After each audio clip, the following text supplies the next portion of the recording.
It's no secret that Detroit is known as a major sports town. It is also known for its very talented artists. We caught up with one right here in Royal Oak. Can you tell us about your artwork? Well, I work in clay, and I like to make things like robots and monkeys and animals, and that's my main interest.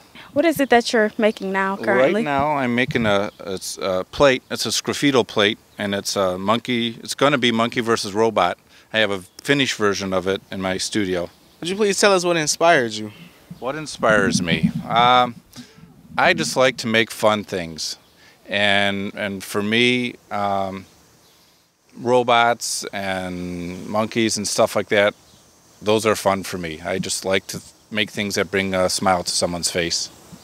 With all these schools cutting back on art programs, how do you think that will affect the youth to become a artist?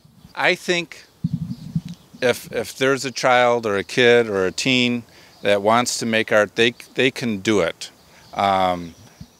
It doesn't cost a lot for some things to do. It would be wonderful to have it in the schools, but I think there's a lot of programs around and alternate ones that kids can make use of. But if they really want to, they'll do it. How does the art focused around town help your business?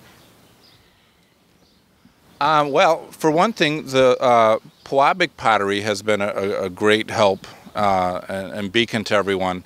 It's been around for over 100 years, and it inspired me to make tiles, and it's still in existence, and I sell my artwork there.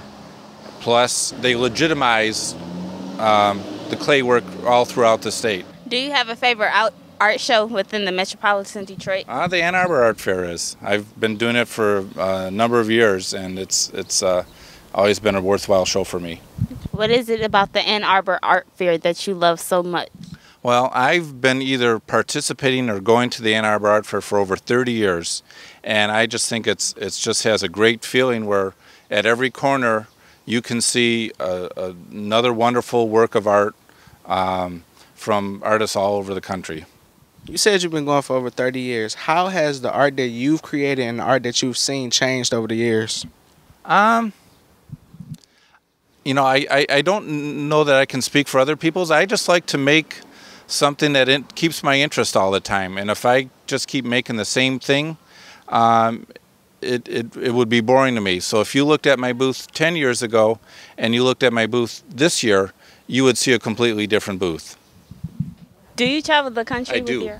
I'm going to be in Kansas City this year. I'll be in Madison, Wisconsin just before the Ann Arbor show.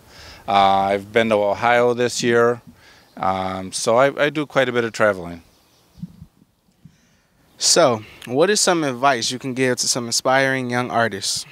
Make what you love and make what you like, and you'll always be on the right side. If you just make what you love, then you'll never go wrong. Doug has featured his artwork in the Ann Arbor Art Fair for the past 30 years.